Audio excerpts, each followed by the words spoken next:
consider as a question that is the method of offering salah for the man and woman the same, for the Shafi or Hanafi the same? Our beloved Prophet Muhammad said, it's mentioned in Sahih Bukhari, volume number 1. The Prophet said, pray as you see me pray. The Prophet did not say that the women should pray separately or the men should pray separately. There's a hadith, again in Sahih Bukhari, volume number 1 in the book of Salah, that the Sahabiyas, they prayed the same way as the men prayed.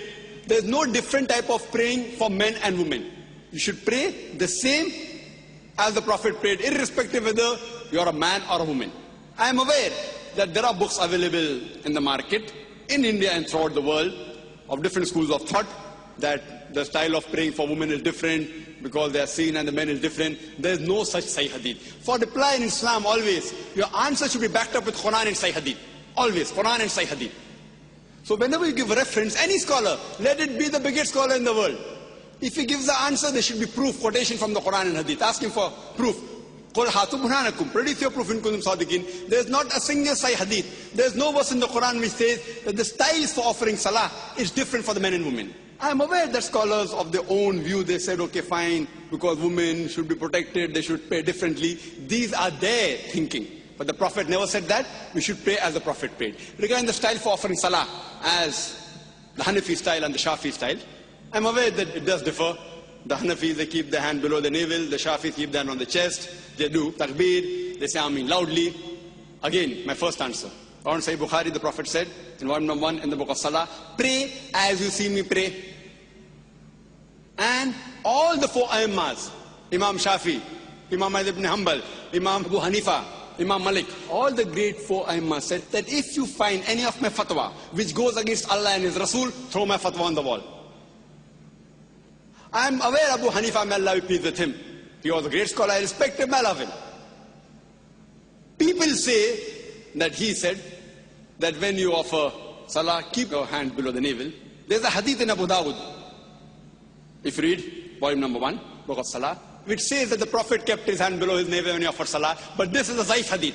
Immediately the next hadith says, which is a Sahih hadith, that the Prophet kept his hand above the navel. There are other Sahih hadith in Sahih ibn Khuzaimah, which says that the Prophet kept his hand on the chest.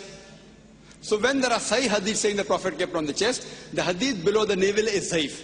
So the right way to offer salah, keep it on the chest. That doesn't mean everything Imam Shafi is right or Imam Abu Hanifa, may Allah be pleased with them both, that they're wrong. See, they were great scholars. We respect them, they're great Imams. But we fail to realize that at that time, the hadith one compiled during the life of the Prophet, the Quran was compiled. There was no question at all, and there's no supervision. But the hadith one compiled, they started being compiled later on, 50 years, 100 years, 150 years later on. So these scholars came earlier. And because they didn't have all the Sahih hadith with them, the fatwas that they gave were based on the knowledge that they had. I don't think that Abu Hanifa, may Allah be pleased, made a mistake. What he did, because that Sahih hadith didn't reach him. So maybe according to me, the Zaif hadith reached him, and he may have said, keep your hand below the navel. The Sahih hadith may have reached Imam Shafi, he said that keep your hand on the chest. Again, Sahih Bukhari says, volume number 1 in the book of Salah, that you have to Rafatain. So Rafatain, the Prophet said, not because Imam Shafi is saying I'm following it, because my Prophet said it.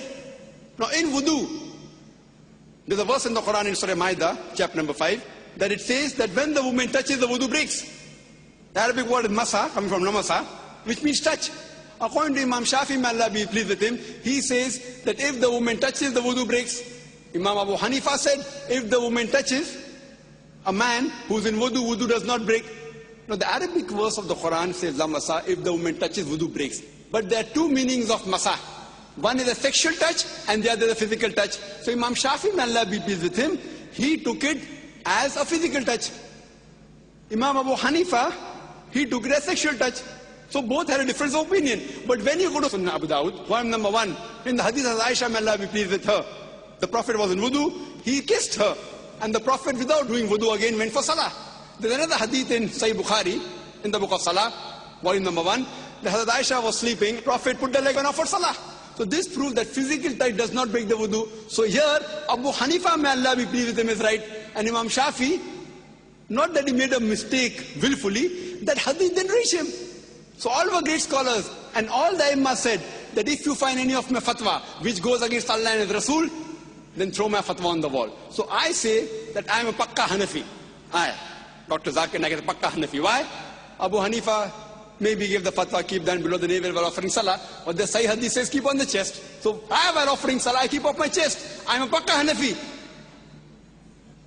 Imam Shafi said, if you find any of my fatwa which goes against Allah and Rasul, throw my fatwa on the wall. So Imam Shafi said that if the woman touches a man in wudu, wudu breaks. But Sahih Hadith says wudu does not break. So my wudu does not break if a woman unintentionally touches me. So because I have thrown the fatwa of Imam Shafi on the wall, he said that I am a Pakka Shafi. I am a Pakka Hanafi, I am a Pakka Shafi, I am Pakka Hanbali, I am also Pakka Maliki. Pakka means staunch. I follow 100%. Other people follow 80%, 90%. Or 60% of Abu Hanifa. I follow total. All the great four Imams said, if you find any of my fatwa which goes against Allah and Rasul, throw my fatwa on the wall. All these scholars were great scholars, we have to respect them.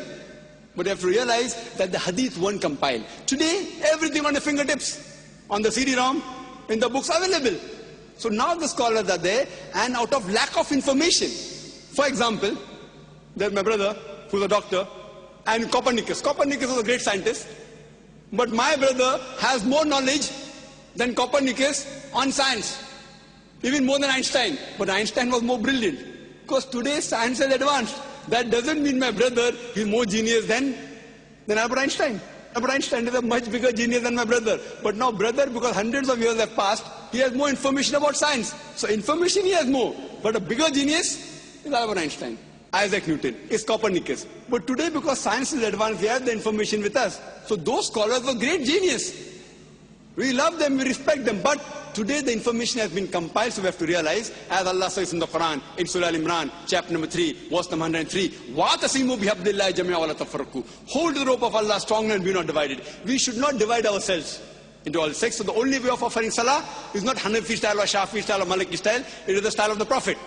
And Imam Abu Hanifa, may Allah be pleased with him, Imam Shafi, may Allah be pleased with him, they told, if you find anything of my fatwa which goes against Allah and Rasul, throw my fatwa on the wall. So if you're a Pakka Hanafi, you have to offer as the Sahih Hadith says. If you're a Pakka Shafi, offer as what the Sahih Hadith says. Then you'll be following the true Islam. Hope that answers the question, sister.